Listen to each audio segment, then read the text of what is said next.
Kailan pa ba may realize ng partner mo kung gaano ka kahalaga? Baka marirealize lang niya ang halaga mo. Kung hindi ka na maghahabol sa kanya, kung di mo na siya bibigyan ng tamang atensyon, oras, at di mo na iiyakan.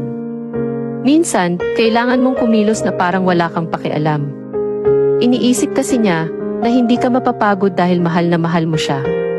Totoo naman na pag mahal mo, hindi ka napapagod. Pero yung sakit na pinaparamdam nila sa atin ang nagpapahina sa atin. Kung sino man ang nakikinig nito, alam mo sa sarili mo kung gaano ka karapat-dapat, kaya itigil mo na ang pagtutok sa taong hindi karapat-dapat para sa'yo. Kung talagang mahal ka, hindi mo kailangang makiusap para sa kanilang oras. Kasi kung talagang gusto ka nila, buong puso nilang ibibigay.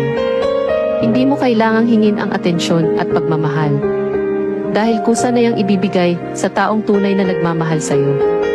Kaya please, maawa ka sa sarili mo. Kamahal-mahal ka, know your worth.